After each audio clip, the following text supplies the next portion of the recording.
¿Qué tal? Bienvenido, los saluda Ricardo Alemán, ya sabe, este espacio pues es una nueva propuesta. Pregúntale, Ricardo Alemán te responde. 10 preguntas, 10 minutos y bueno, un género que usted lo hace posible, el género de entrevista. Ustedes entrevistan a Ricardo Alemán, le hacen las preguntas y Ricardo Alemán responde. ¿Vale? Bueno, pues arrancamos. Jorge Rosas, ya lo está usted viendo en su pantalla. Señor Alemán, el gobierno federal se comprometió a tener universidades y tenía asignado presupuesto. ¿En dónde están? ¿Dónde está invertido ese dinero? Saludos. Déjeme decirle que ese fue otro engaño.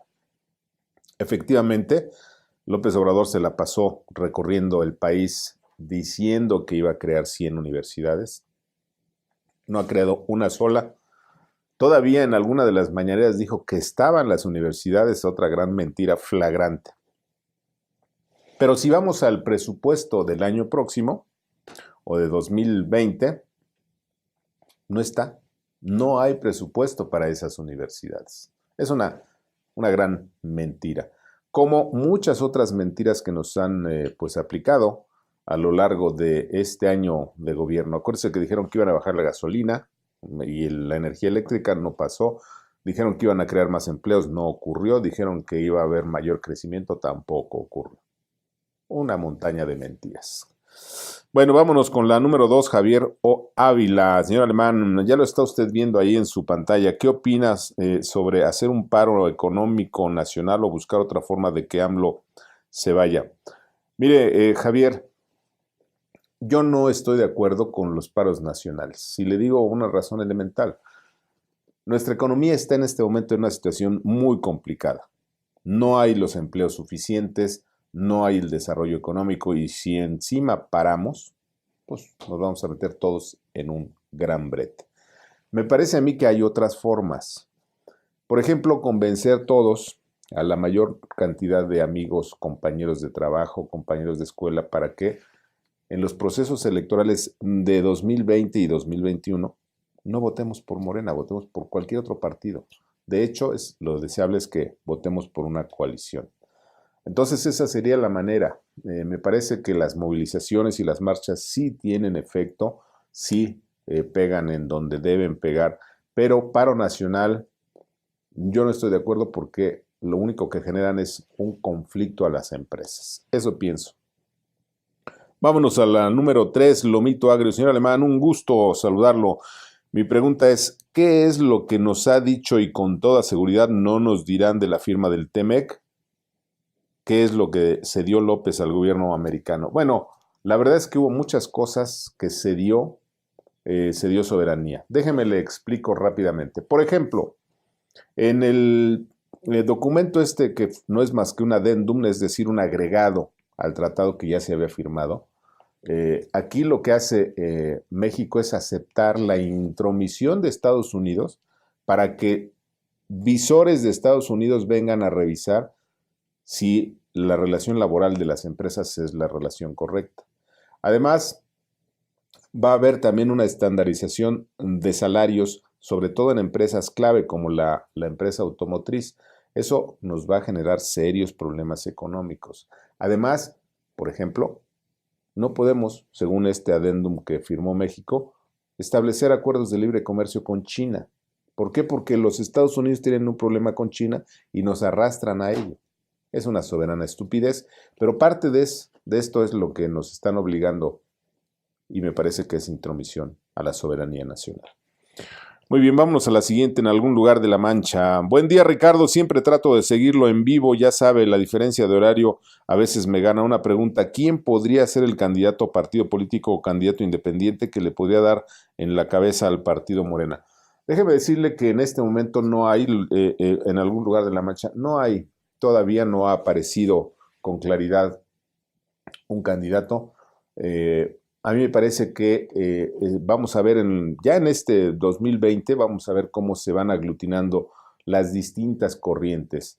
Hay muchos mexicanos con una gran capacidad para conducir el país y que han pertenecido a diversas agrupaciones políticas. El propio José Antonio Meade podría ser uno, ahí está Gabriel Cuadri que podría ser otro, y hay muchos, la verdad es que son muchos. Aquí lo interesante es ver cómo se van a ir aglutinando los distintos partidos, sobre todo los principales, PRI, PAN, PRD, en una alianza. Y estas alianzas se empiezan a ensayar en las elecciones locales, en las elecciones estatales. Le pongo un ejemplo. Si hubiesen hecho una alianza de todos contra Morena en Puebla, no estaría gobernando ahorita el señor Barbosa, estaría gobernando otro. El problema es la voluntad que tengan los partidos, la generosidad para decir, ok, retiro a mis candidatos y pongamos un candidato común. Esa es, me parece, pues la respuesta. Le agradezco mucho. Eduardo Ramírez, ¿cuál es, ahí está viendo ya usted la pregunta, ¿cuál es su monero cartonista favorito? Saludos, don Ricardo. Uy, Eduardo, son muchos, la verdad es que algunos de ellos son amigos míos de toda la vida. Por ejemplo, mi querido Magú es un cartonista humorista, además, como debe ser. Y bueno, es un severo crítico de este gobierno. Déjeme decirle que yo con Magú trabajé hace muchos, muchos años. Éramos sindicalistas duros en distintos medios. Y bueno, él es uno de los, me parece, de los grandes. Ellos les llaman los monstruos del cartón. Está también Calderón, que escribe, que publica en Reforma. Están muchos otros. La verdad es que son muchos. La mayoría son muy buenos. Y déjame decirle que México tiene una historia de cartonistas de primera línea en el mundo. Es reconocido el trabajo de los cartonistas mexicanos. Y bueno, aquí lo interesante es que si a usted le parece que el mensaje de alguno de ellos es consistente, es congruente, pues a seguirlo. ¿No le parece? Bueno, vámonos con otra, la pregunta número 6, Agustín Robles. Hola, señor Alemán.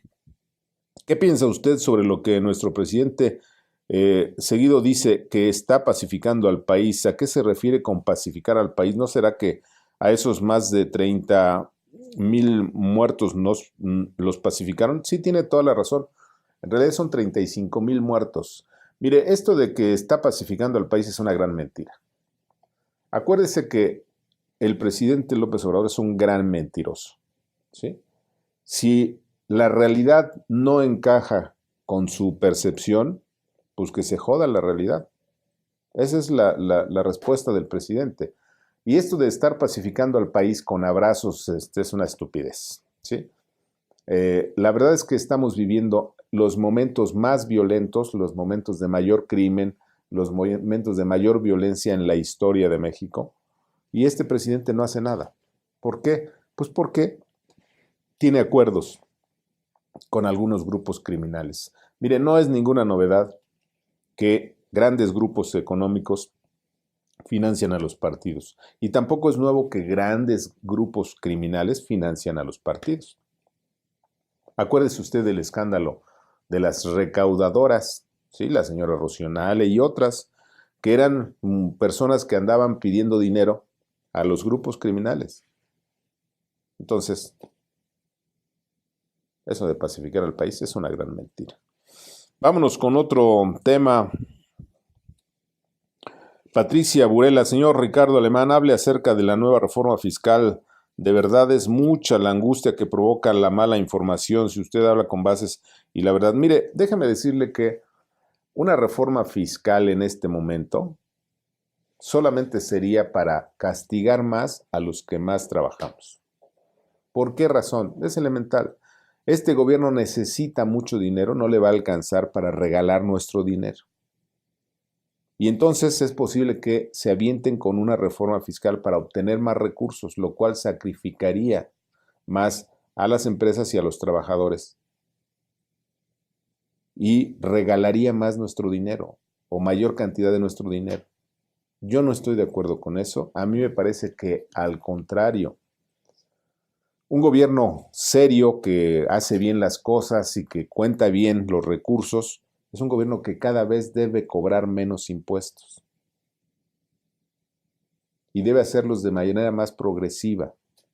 No solamente a los cautivos, a los trabajadores y demás, no.